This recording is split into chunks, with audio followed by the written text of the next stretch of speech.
ఎంతోమంది జీవితంలో నశించిపోతానికి కారణం, ఎందరో జీవితంలో పాడైపోతానికి కారణం, ఎంతో మందిని అపవాది మోసపరుస్తానికి కారణం విచేక్షణ లేదు. డిసర్న్మెంట్ అంటాం ఇంగ్లీష్లో మాట. Lack of discernment. ఏది సరి ఏది తప్పు తెలియక అంట. ఈరోజు ఎంతోమంది విశ్వాసులు రక్షించబడిన తర్వాత ఇంకా లోకాచారాల్లోనే బ్రతుకుతున్నారు, కానీ వాక్య జ్ఞానంని ఎరగని వారు ఉన్నారు. నేను ఇప్పుడు కొన్ని ప్రశ్నలు వేస్తాను, తప్పుగా తీసుకోకండి, యథార్థంగా బదులు అంటే దేవుడు చూస్తున్నాడు. ఎందుకంటే చాలామందికి అసలు బాప్తిజం అంటే ఏంటి తెలియట్లేదు. అయినో ఈరోజు నేను మాట్లాడేది ఎలిమెంటరీగా అనిపించచ్చేమో, కానీ నథింగ్ రాంగ్. బాప్తిజం తీసుకున్న వారు నిజంగా మీ బాప్తిజం ఏంటో చూసుకోండి.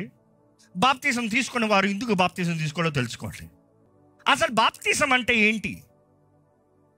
బాప్తిజం ఎవరికి? రక్షించబడి బాప్తిజం తీసుకోవాలి. ఈరోజు చాలామందికి రక్షణ లేకుండా బాప్తిజం. పెళ్ళి అంటే పెళ్లి సర్టిఫికేట్ కొరకు బాప్తిజం. చేతులు ఎత్తలే, కానీ ఇక్కడ ఉన్న వాళ్ళు ఎంతమంది పెళ్లి కొరకు బాప్తిజం తీస్తున్నారు?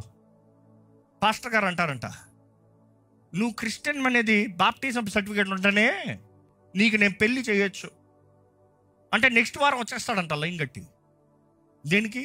బాప్తిజం. పశ్చాత్తాపం లేదు, రక్షణ ఆనందం లేదు, రక్షణ అనుభూతి లేదు. ఒక వ్యక్తి రక్షించబడాలనేటప్పుడు యేసు సిలువలో చేసిన కార్యాన్ని గ్రహించాలి. యేసు నీ కొరకు సిలువలో చేసిన కార్యం ఏంటో ఎరిగొన్నారా ఇక్కడ ఉన్నవారు? యేసయ్య ఏం చేశాడు నీ కొరకు?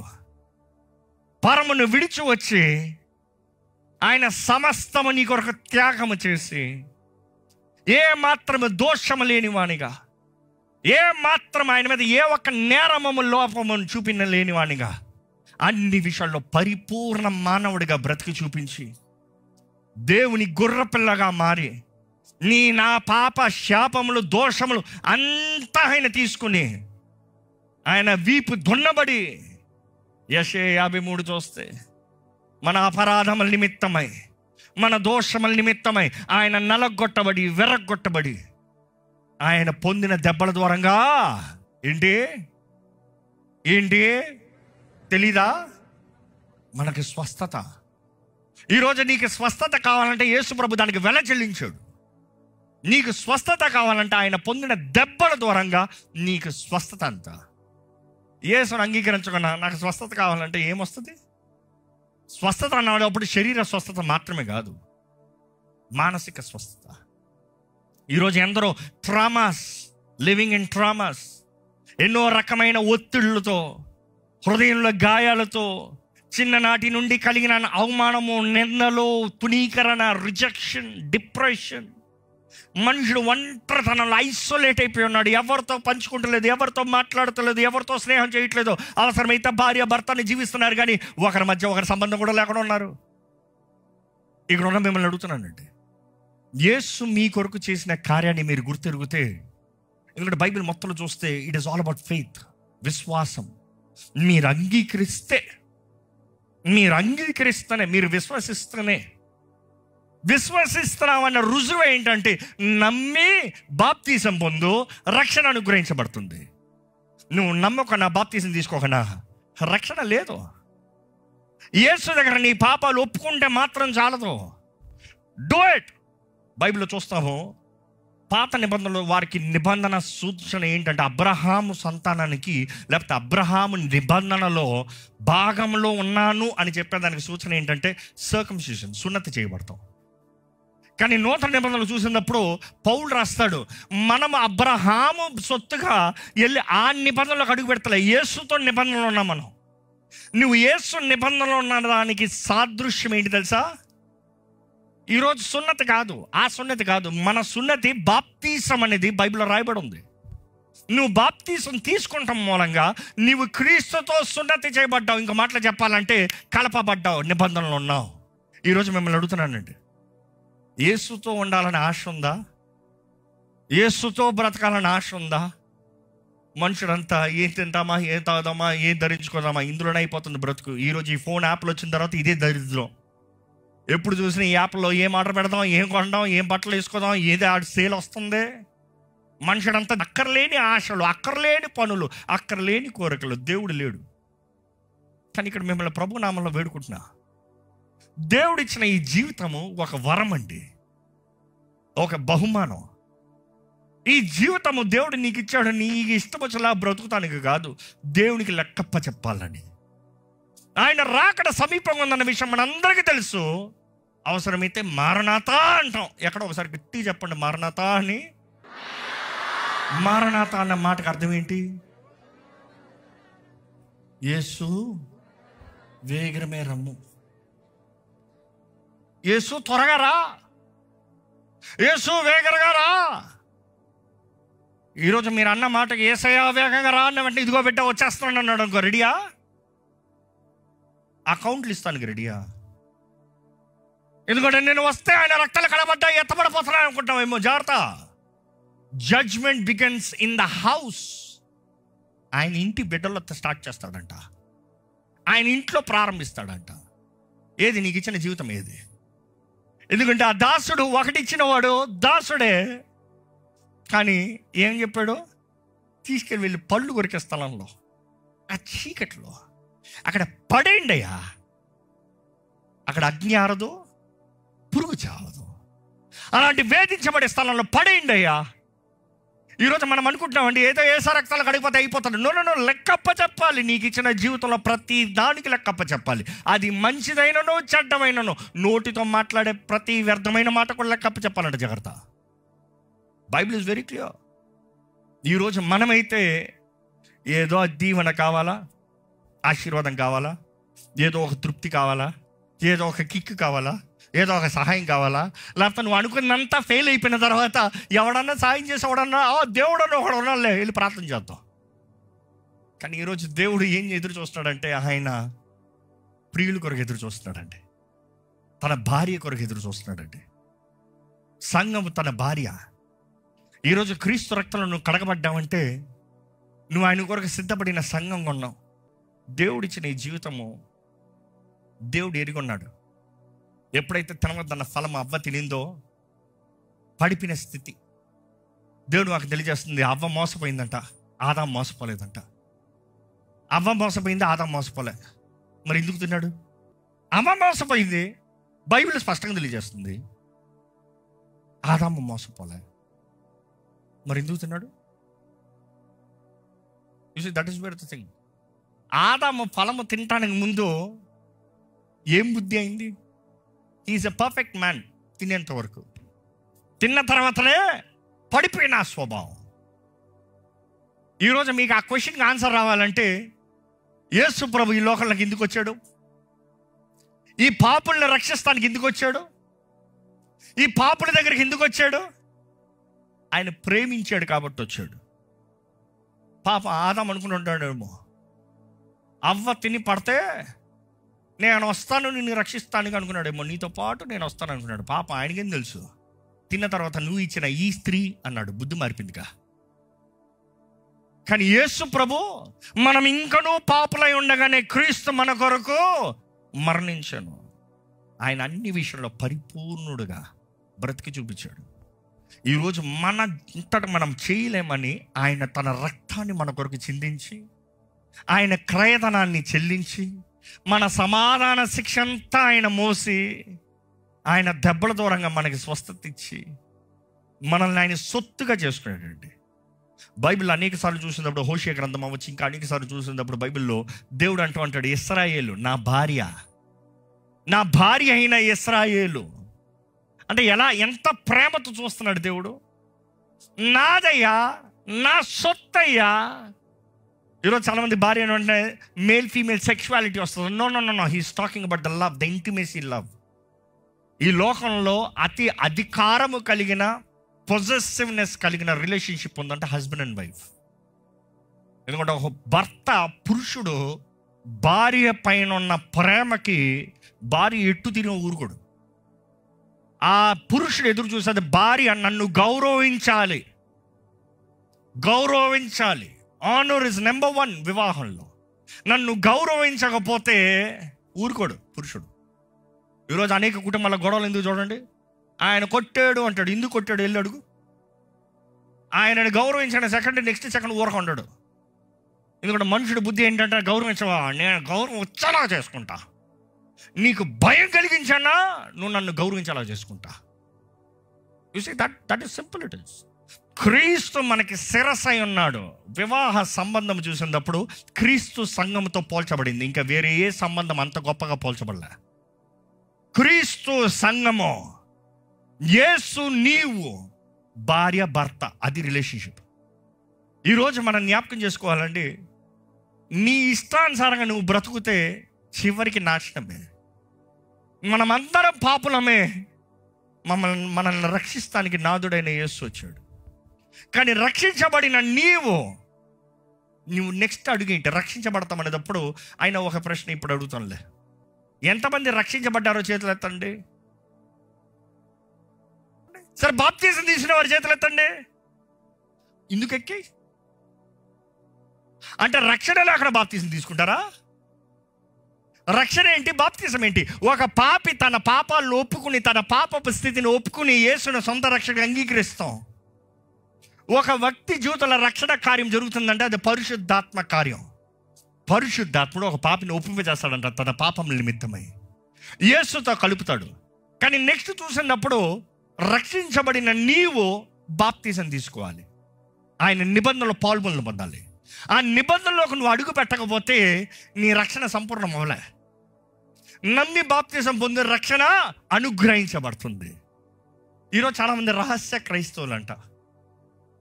రహస్య క్రైస్తవులు అంటే అర్థం ఏంటి? ఎవరు చెప్పకుండా నేను యేసుప్రభుని నమ్ముకుంటా, రహస్యంగా మాత్రం నేను యేసుప్రభుని నమ్ముకుంటా. ఆది సంఘం అందరి ద్వారా తునీకరించబడ్డారు. కారణం ఏంటి? వారు యేసుని నమ్మారన్న మాట తెలియజేసిన దానికి. ఈరోజు మనం ఏం బాధపడుతున్నాం తెలుసా? ఎవ్వరికి తెలియకూడదు, నా స్టేటస్ పోకూడదు, నా కులం పోకూడదు, నా పలానా పోకూడదు, నాకు అది పోకూడదు. ఇది అలాంటి వారు క్రీస్తుకు తగరు. నాకు యేసు కావాలి, ఇంకా దానికి మించి ఏం లేదన్నవాడే యేసు సొత్తు. ఈరోజు మనం రహస్యంగా ఏ ఒక్కరికి మన విశ్వాసాన్ని కనబరుచిన వారుగా దాగి ఉంటున్నాం. మనసులో ప్రార్థన చేసుకుంటాను, బయటికి చెప్పనులే. దేవుడి కార్యం ఎలా జరుగుతుంది? దేవుని కార్యం జరగడం ఒక ఇన్ఫ్యాక్ట్ ఆటంకంగా మారిపోతున్నారు కదా. అసలు క్రైస్తవత్వం ఈ భారతదేశంలో చూసినప్పుడు కూడా వారు పొందిన శ్రమ, వారు పొందిన బాధ, వారు క్రీస్తు నిమిత్తమై కలిగిన వారి హింసను బట్టే కదా సువార్త ఇంకా అధికమైంది. మనందరికీ ఈ పాట తెలుసు, సాధుర్ సుందర్ సింగ్ గారు రాసిన పాట. యేసుతో వెళ్ళా నేను తీర్మానించదు, వెనుతిరగను. నార్త్ ఇండియా ట్రైబ్స్లో అక్కడ ఒక వ్యక్తి యేసుని సొంత రక్షణగా అంగీకరించాడంట. తన రక్షించబడిన తర్వాత తన కుటుంబం రక్షించబడింది, తన భార్య, తన బిడ్డలు. వారు రక్షించబడిన తర్వాత వారున్న ప్రాంతము ఎంతో కఠినమైన, క్రూరమైన, మనుషులను చంపుతానికి ఏమాత్రం ఆలోచించని వారు. అలాంటి సమయంలో ఆ ఊరు పెద్దకి తెలియజేయబడిందంట, ఈ వ్యక్తిని యేసుని నమ్మాడు ఈ వ్యక్తి అని. బహిరంగంగా ఊరు మధ్యలో, అందరి మధ్యలో పిలిపించాడంట. తన భార్య, పిల్లలు, ఆయన మధ్యలో నిలబడ్డారంట. అక్కడ నుండి ఆ అధికారి అడుగుతున్నాడు ఊరు పెద్ద, ఇదిగో నువ్వు యేసు ప్రభుని నమ్మేవంట, ఇది తగదు మన ఊర్లో, మన దేవుని విడిచిపెట్టి యేసుని నమ్ముతాం తగ్గదు. నువ్వు యేసు ప్రభుని విడిచిపెడతావా, లేకపోతే కఠినమైన శిక్ష నీకు ఇమ్మంటావా? ఆయన అన్నాడు, నేను ఏమాత్రం భయపడ్ను, నాకు ఏమాత్రం బాధ లేదు, యేసుని మాత్రం నేను విడిచిపెట్టను. ఆయన ఇంకా కోపం తెచ్చుకుని, ఆ ఊరు పెద్ద ఇంకా కోపం తెచ్చుకుని, ఒరే నీకే చెప్తాను, నేను అర్థం కావట్లేదా నీకు? యేసయ్య విడిచిపెట్టమంటే నువ్వు ఏం విడిచిపెట్టను, అవమానపరుస్తున్నావు. యేసును విడిచిపెట్టకపోతే నీ పిల్లల్ని చంపేస్తానన్నాడు. నీ పిల్లల్ని చంపేస్తానంటే అప్పుడు ఆయన పాడిన ఈ పాట, యేసుతో వెళ్ళా నేను తీర్మానించి, యేసుతో వెళ్ళా నేను తీర్మానించి, యేసుతో వెళ్ళా నేను తీర్మానించి, వెనుదిరుగాను. ఆ మాట చెప్పి ముగిస్తున్నాడో లేడో పటని బాణాలు చంపేశారండి పిల్లల్ని. అక్కడికక్కడ బిడ్డలు చనిపోయారు. మరలా అడుగుతున్నాడు ఊరు పెద్ద, ఇదిగో పిల్లల్ని పోగొట్టుకున్నావు, నీవు చేసిన నిర్ణయాన్ని బట్టి పిల్లల్ని పోగొట్టుకున్నావు. ఇంకో అవకాశం ఇస్తా. యేసుని విడిచిపెట్టు, లేకపోతే నీ భార్య చచ్చిపోతుంది. నీ భార్య చచ్చిపోతుంది అన్న వెంటనే, నన్నందరూ విడచినా సర్వం కోల్పోయినా, నన్నందరూ విడచినా సర్వం కోల్పోయినా, నన్నందరూ విడచినా సర్వం కోల్పోయినా, వెనుతిరుగాను వెనుతిరుగాను వెనుతిరుగాను నేనెన్నాడు. ఆ మాట చెప్పి ముగించేటప్పటికి తన భార్యను బాణంతో కొట్టి చంపేశారంట. అధికారాన్ని అంటే ఒరేపిచ్చోడా, కనబడని దేవునికి కనబడి నీ బిడ్డలను పోగొట్టుకున్నావు, కనబడిన దేవునికి ప్రేమించే భార్యను పోగొట్టుకున్నావు. ఇదిగో నీకు చివరి అవకాశం ఇస్తా, ఆ దేవుని విడిచిపెట్టు. నీకు కావాలంటే మా ఊరిలో మంచి అమ్మాయిని ఇచ్చి పెళ్లి చేసి మరలా నీకు బిడ్డలు కనేలా చేస్తా. ఆ దేవుని విడిచిపెట్టు, నువ్వు బ్రతుకుతావు, లేకపోతే నేను చంపేస్తానంటే ఆయన చివరికి పెట్టిన మాట ఏంటి తెలుసా? సిలువ నా ముందు లోకం నా వెనుక, సిలువ నా ముందు లోకం నా వెనుక, సిలువ నా ముందు లోకం నా వెనుక, వెనుతిరుగాను వెనుతిరుగాను వెనుతిరుగాను నేనన్నాడు. ఆ మాట చెప్పేటప్పటికి ఆయన కొట్టి చంపేశారు. ఆయన కొట్టి చంపేస్తా అనుకున్నారు. అయిపోయింది, పేడ వదిలిపోయింది, ఈ క్రైస్తత్వం పోయింది, ఈ గోల పోయింది. ఎవరి దారిలో వాళ్ళు వెళ్ళిపోయారంట. ఆ ఊరు పెద్ద కూడా ఆయన దారిలో ఆయన వెళ్ళిపోయాడంట. ఎందుకంటే ఆయనకి ఈయన నో చెప్పిన ప్రతిసారి రగులుకుంది కోపం, ఆయాసం అధికమైంది. ఆ ఉద్రేకం చంపే చంపే చంపే చంపే అంటూ చంపించేశాడు. కానీ ఆయన తిరిగి వెళ్ళాడంట. ఆ రాత్రి నిద్ర రావట్లే. ఎందుకు ఒక వ్యక్తి కనబడని ఆ దేవుణ్ణి అంత నమ్మి కనబడి తన సొంత బిడ్డలు కోల్పోయాడు. ఏంటి అది? ఆయన అంత నమ్మాడు, తన ప్రేమించిన భార్యని పోగొట్టుకున్నాడు. ఈయన నమ్మిన దాంట్లో ఏంటో ఉంది, లేకపోతే అంత త్యాగం ఎవరు చేయడు. ఏ వ్యక్తి అంత త్యాగం చేయడు ఊరకే నమ్మిన దానికి. ఈయన నమ్మిన దాంట్లో ఏదో సత్యం ఉంది. ఆయన ఎరిగి, ఆయన తెలుసుకుని నెక్స్ట్ డే బహిరంగంగా వచ్చి ప్రకటించాడంట, నేను కూడా క్రీస్తుని వెంబడిస్తున్నాను, నేను క్రైస్తవుని నేను ప్రకటించాడంట. ఆ రోజు నుండి ఆ ప్రాంతం, ఆ ఊరు, ఆ జాతంతా మార్చబడింది. ఆ ఊరంతా క్రీస్తుని వెంబడించేవారుగా మారారు. It took one man's sacrifice. ఆయన మాత్రం రహస్యంగా, నాకు యేసు తెలియదు, పర్వాలేదు నన్నంతా మనోళ్ళని ఉంటే చేపడుగా రక్షణ కార్యం జరిగి ఉండదు కాదు. ఆయనకి కఠినమైన తీర్పు ఉంటుందేమో. ఎందుకంటే మనుషుల ముందు మనం ఆయనని ఎరగని ఒప్పుకుంటే తండ్రి ముందు సేమ్ డైలాగ్ మనకు వస్తుంది. జాగ్రత్త. ఈరోజు నీవు క్రీస్తుని వెంబడిస్తున్నావా? తెలియజేయి, ధైర్యంగా తెలియజేయి. ఏమైతే ఏమవనే, ప్రభువా నిన్ను విడిచిపెట్టనయ్యా, నేను నిన్ను నమ్ముతున్నాను ప్రభువా.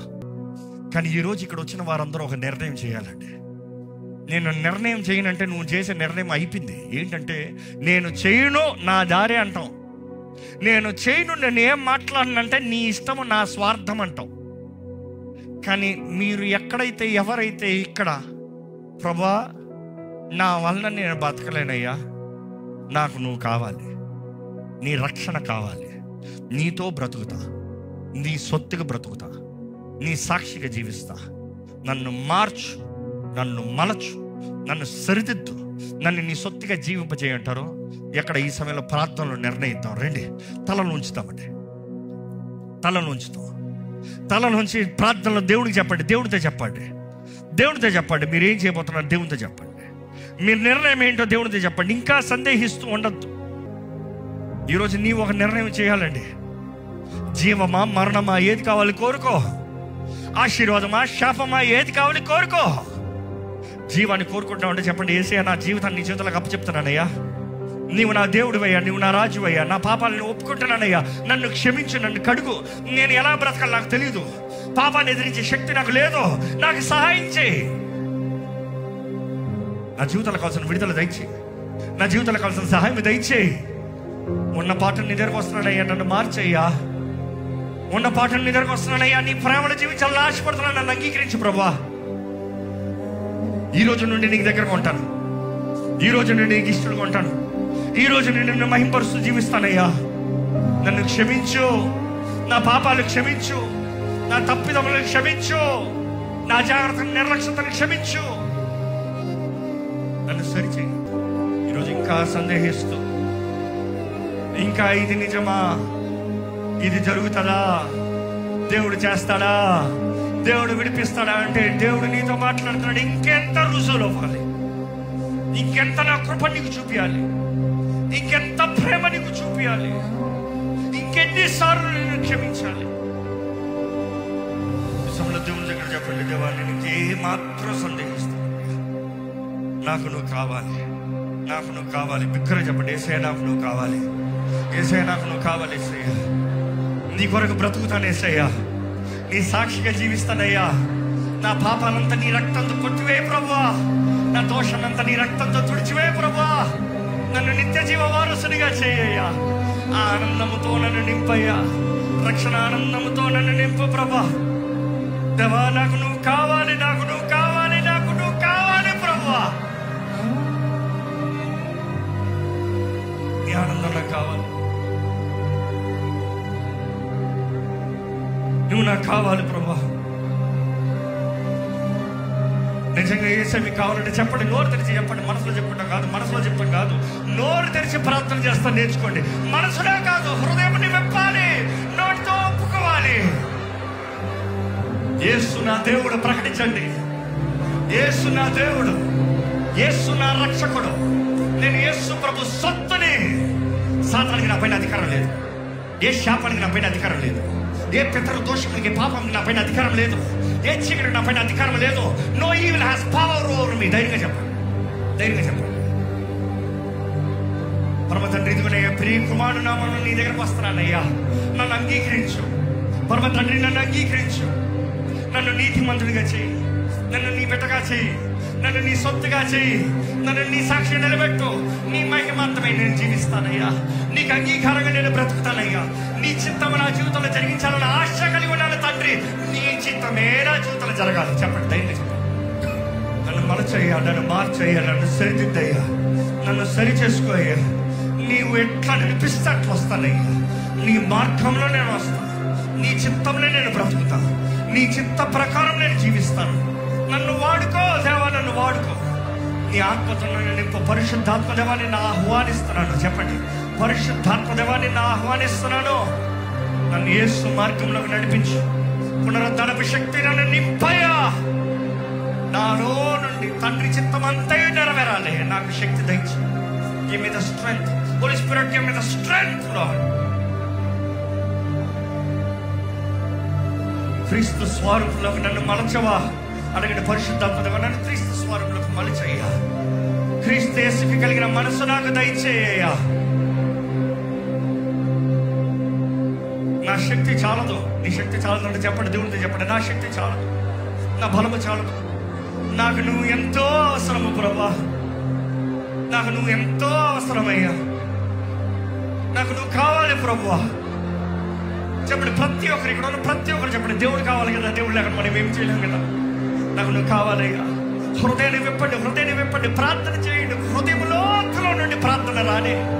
నేను చేయమంటే నోటితో చేస్తాం కదా, నీ హృదయ లోతులో నుండి ప్రార్థన రావాలి. ఎక్కడ యేసయ్య కావాలి, ఇక్కడ యేసయ్యని పిలవండి, యేసయ్యా అని పిలవండి. పిలవండి, ఎంత గట్టిగా పిలుస్తారు పిలవండి, ఎంత గట్టిగా పిలుస్తారు పిలవండి. ఇంకా హృదయం అంతా తెచ్చుకోవాలి. ఇదిగో ప్రభా, ఎవరెవరైతే నీ నామాన్ని పలుకుతూ నువ్వు కావాలని కేక వేస్తున్నారో చూడయ్యా. నిన్ను పిలిచిన ఎవ్వరిని నువ్వు విడిచిపెట్టే దేవుడు కాదు. నీ దగ్గరకు వచ్చిన ఎవ్వరిని నువ్వు త్రోసివేసే దేవుడు కాదు. నీ తలంపులు ఎంతో ఘనమైనవి, ఎంతో ఉన్నతమైనవి, ఎంతో బలమైనవి. ఇదిగోనయ్యా, నీ స్వరాన్ని విని, నీ ప్రేరేపణగా లోబడి నీ చేతులకు సమర్పించిన ప్రతి ఒక్కరిని చూడయ్యా. ఆత్మల పంట చూడయ్యా. ఇదిగోనయ్యా, నిర్ణయించుకున్న వారిని అపవాది మరలా వచ్చి మోసపరుస్తానికి లేదు ప్రభా. వారు నిర్ణయానికి తగినట్టుగా బ్రతకాలి. నమ్మి బాప్తిసం పొందు రక్షణ అనుగ్రహించబడుతుందన్న రీతిగా ఇదిగోనయ్యా, నేడే రక్షణ దినం అన్న మాట ప్రకారం ఇదిగో ఇక్కడ ప్రారంభించబడిన ఈ రక్షణ కార్యం వారు ఏ మాత్రం ఆలస్యం చేయకుండా దేవా వారు బాప్తిసం తీసుకోవాలయ్యా. నీతో పాటు నిబంధనలోకి రావాలయ్యా. నీ రొట్టె ద్రాక్షారసంలో పాలు పొందాలయ్యా. నీ శరీరంలో ఉన్న శక్తి, నీ రక్తంలో ఉన్న శక్తిని అనుభవించాలయ్యా. ఎందుకంటే యేసు రక్తము జయము. అపవాదిని పారదోలేది యేసు రక్తం. ప్రతి శాపాన్ని కొట్టివేసేది యేసు రక్తం. మమ్మల్ని నీతిమంతులుగా మార్చేది యేసు రక్తం. ఇదిగో ప్రభా, నువ్వు కావాలి అని నిలబడిన వీరిని అందరిని చూడు. పట్టుకోవా, మేలు జరిగించాయా. ఆనందకరమైన కార్యాలు జరిగించాయా. సమాధానకరమైన కార్యాలు జరిగించాయా. దేవా, ఇక్కడ ఉన్న ప్రతి ఒక్కరి జీవితాన్ని బలపరచు. ఒంటరితనంలో ఉన్నారేమో, ఓటంలో ఉన్నారేమో, ఇప్పటికే ఎన్నో ప్రయత్నాలు చేసి అన్ని విఫలమైపోయిన పరిస్థితుల్లో ఉన్నారేమో. కానీ లేవనెత్తయ్యా, ఆదుకో ప్రభువా. నీతో అంటే ఎంత ఘనంగా ఉంటుందో జీవితం చూపి అయ్యా. ప్రతి దినము నీ ఆత్మ ప్రేరేపణతో వారు జీవించాలయ్యా. వాక్యము చదివే అలవాటు వారికి దయచేయి. పరిశుద్ధాత్మ దేవ, వారు వాక్కు చదువుతానికి ఆశపడినప్పుడు నీవు వారితో మాట్లాడవా. నీ రేమాన్ని వారికి అనుగ్రహించమా దేవా. నువ్వు బయలుపరచయ్యా. వారికి కావాల్సిన జీవ వాక్కు దయచేయ. వారికి కావాల్సిన వాగ్దానాలు దయచేయ. వారికి కావాల్సిన ఆదరణ వాక్కులు దయచేయ ప్రభా. నిన్ను ఎరిగిన వారుగా, నీ సహవాసం కలిగిన వారుగా నీ బిడ్డలు ఉండాలయ్యా. ప్రార్థనా శక్తిని దయచేయి పరమ తండ్రి. నీ బిడ్డలు యేసు నామములో మేము ఏదైతే ప్రార్థిస్తామో మాకు అనుగ్రహించబడుతుంది కదా ప్రభా. నీ ప్రియ కుమారుని నామను ధరించిన మేము విశ్వాసంతో నీ దగ్గరకు వస్తే ఆ కృపా సింహాసనం దగ్గరికి మా అవసరతల నిమిత్తమే మేము వస్తే నువ్వు ఎక్కడ కాదన్నావు కదా ప్రభా. ఇదిగోనే నీ బిడ్డలుగా, నీ రక్తంలో కడగబడిన వారుగా, నీ సొత్తుగా మేము జీవించాలని ఆశపడుతుండగా తండ్రి, ఏ ఒక్కరు నశించడానికి ఇష్టం లేదు. ప్రతి ఒక్కరు రక్షించబడాలనేది నీ ఆశ. నీ రక్షణ మార్గంలోకి వస్తానని అడుగు తెస్తున్న ప్రతి ఒక్కరిని బలపరిచి, నీ ఘనమైన నీ చిత్తము, ఘనమైన నీ కార్యములు, నీ వాగ్దానాలు నీ బిడ్డల జీవితంలో నెరవేర్చమని నజరేయుడైన యేసు నామములో అడిగి వేడుచున్నాము తండ్రి. ఆమేన్, ఆమేన్, ఆమేన్. దైవం నీవయ్యా.